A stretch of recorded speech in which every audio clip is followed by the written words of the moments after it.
No nii, siit see tuleb. Valmis, jah? Nüüd saab kogu maailm teada, kes on ansambel Kuradisaar. Jep, siit me tuleme. Pinge on. See on ajalugu. Pinge on peal. No nii, davai. Valmis või? Davai, lähme. Kohe nägu näita. Eesti rahvas, siit me tuleme. No nii. Maailm saab teada, kes on Kuradisaar. Nii. Kohal, ansambel Kuradisaar. Kus see indeks on? On siia?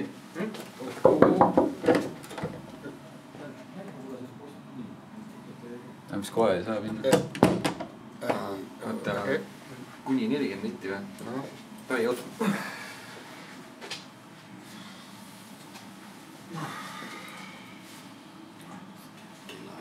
Teine rockbänd oli kogu aeg olemas. Siis me otsustasime Elefantsi ennem hakata tegema, umbes 5 aastat tagasi või rohkem, 10 aastat tagasi. Ei, see, ma arvan, et see nii-öelda iha teha eesti keeles ka midagi pakkuda rahvale, et see on alati meie kaasas käinud ja nüüd eriti veel selle aasta sellises kõrgendatud patriotismi laines mõtlesime, et see oleks nagu hea ajastus, et natuke endale vaheldust ja samas jällegi panna ennast nagu proovile ka, et eesti keeles, oma emakeeles ikkagi on kas või laulda juba nagu mitte just raskem, aga ütleme siis kindlasti väga teistsugusem kui inglise keeles ja seda enam see, et nagu see, mida me tekstidesse paneme, et see ei saa olla mingi suvaline mingi yeah, baby umbes, et see on nagu kindlalt, kui inimesed lugu kuulevad, siis nad kuulavad nagu sõnu, eriti eestlased, mul on selline tunne, et siis see oli lahe väljakutse. Lood on kindlasti originaallooming, aga paljud sõnad nagu, eriti sidesõnad ja sellised on nagu võetud teistest kudest. Kui näiteks avada nagu tagamaid ka näiteks nende sõnade just poole pealt või lugude kirjutamise osas, et näiteks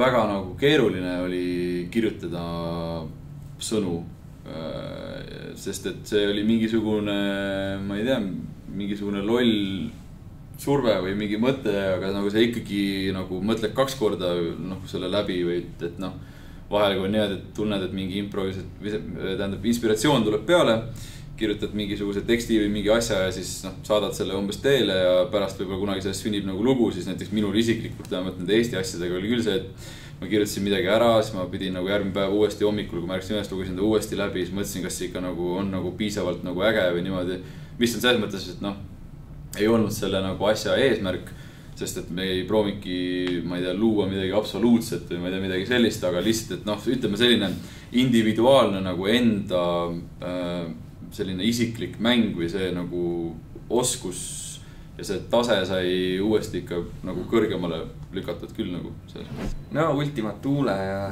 see Saurused nii-öelda ja miks mitte näiteks ka Kosmikud või Eliit või Põhjakonn on ju, kes nagu viimastel aegadel ka on laineid löönud ja meid kindlasti suuresti nagu mõjutanud.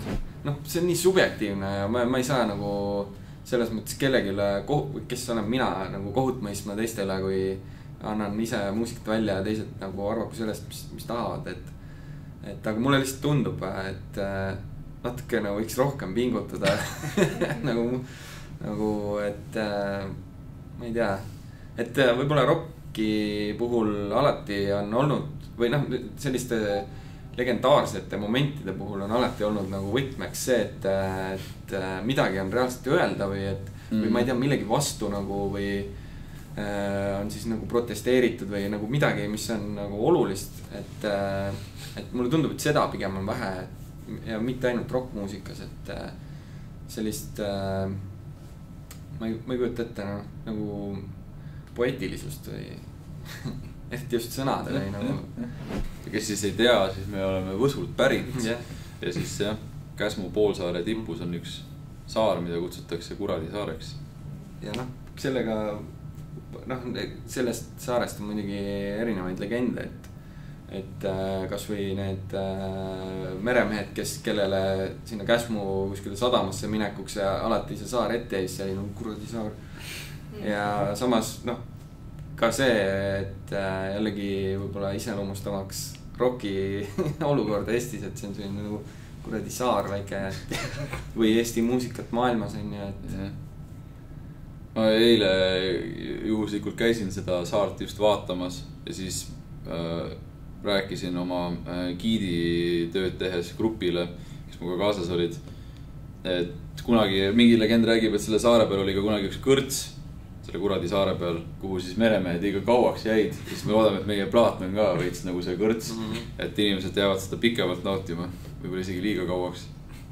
Me ei ole mitte kunagi teinud sellist asja, et me mõtlesime, et teeks plaadi eelkuulamise ja noh, Elephantsiga näiteks me kunagi ei jõudnud nagu sinnamaani, et sükst asja teha. Siis mõtlesime, et seekord oleks tore seda teha ja natukene teistmoodi.